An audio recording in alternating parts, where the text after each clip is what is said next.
Você imagine mudar a história do mundo antes dos 30 anos. Parece história de filme, mas não é.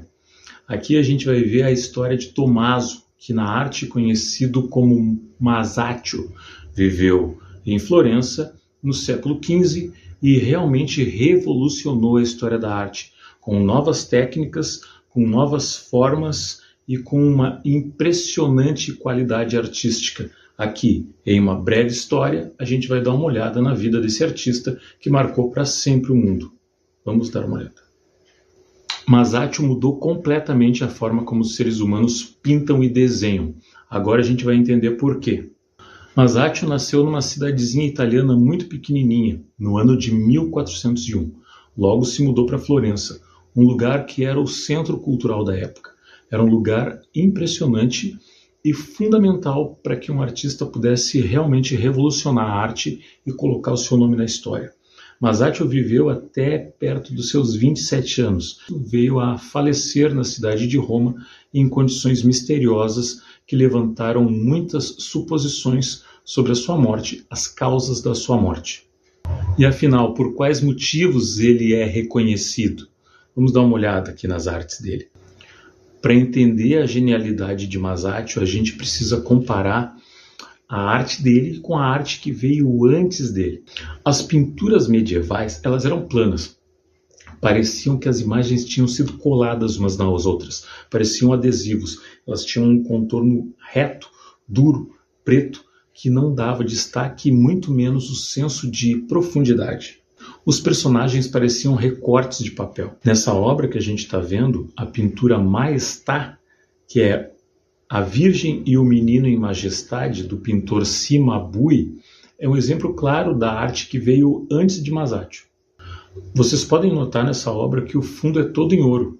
Não existe um cenário real na obra. Isso daí já tira muito do senso que viria depois. Reparem nos anjos que estão ao redor da Virgem Maria. Eles não parecem estar atrás uns dos outros em espaço físico, mas sim empilhados para cima, como em um adesivo, tudo é reto. Masaccio mudou a regra do jogo.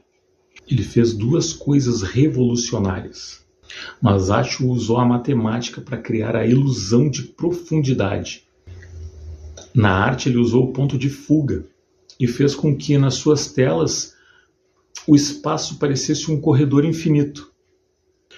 Agora, como exemplo da novidade artística, vamos dar uma olhada na Santíssima Trindade. Olha que diferença gritante. Essa é a Santíssima Trindade, pintada por Masaccio. Reparem no teto abobadado atrás da figura.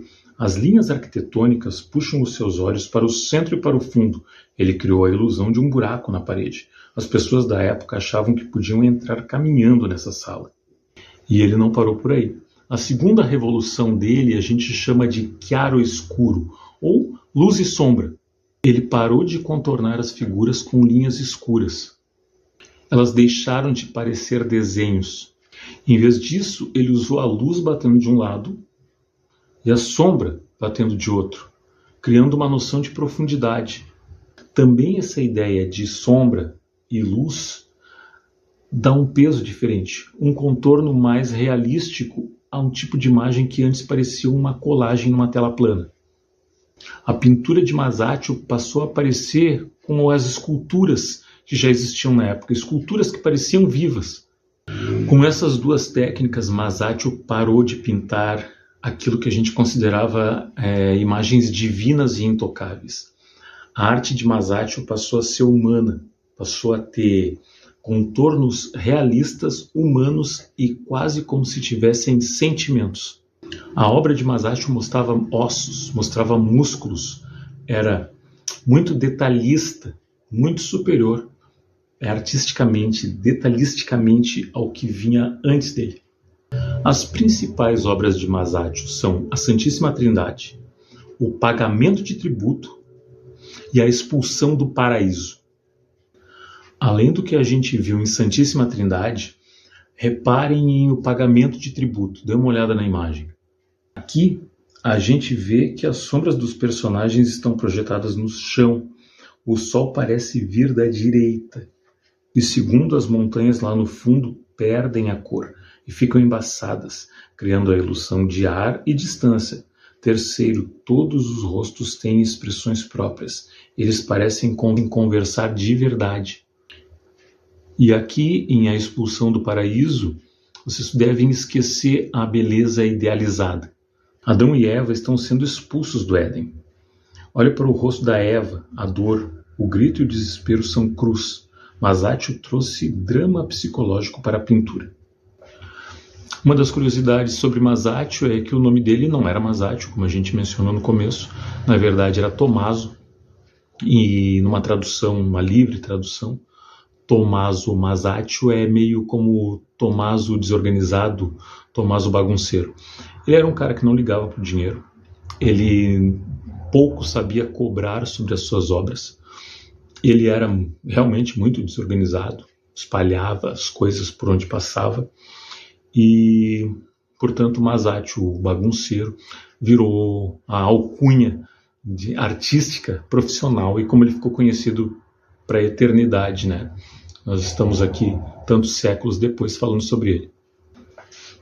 E também é muito curioso que ele morreu muito jovem, mesmo para os padrões da época ele era muito jovem, morreu com 26 anos, e como a morte dele ficou pouco explicada, pouco clara e aparentemente não foi por causas naturais, passaram a suspeitar que ele havia sido envenenado por artistas que tinham inveja sobre a qualidade, sobre a própria arte do Masaccio, né? Até hoje a gente não vai ter como saber quais foram as motivações que levaram ele ao óbito tão jovem, e fica essa história extraoficial de que eventualmente ele pode ter sido envenenado.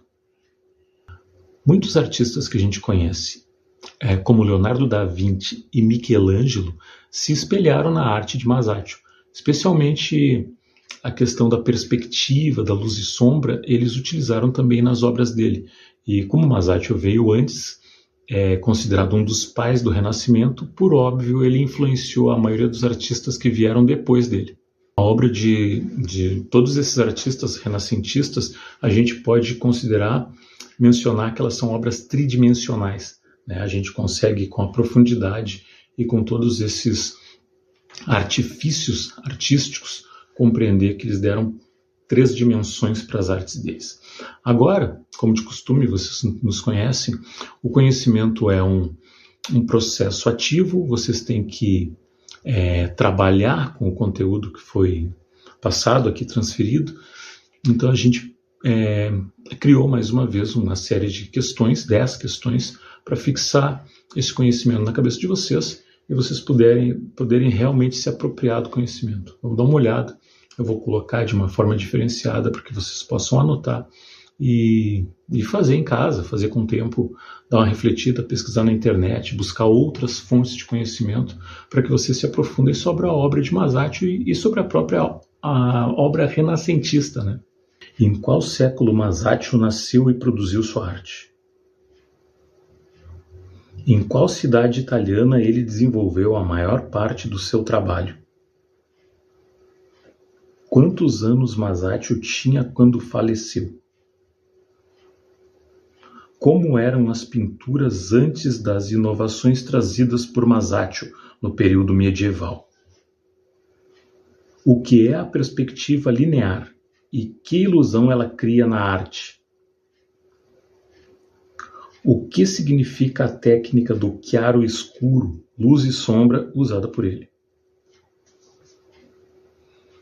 Qual foi a reação das pessoas a verem o teto pintado na obra de Santíssima Trindade?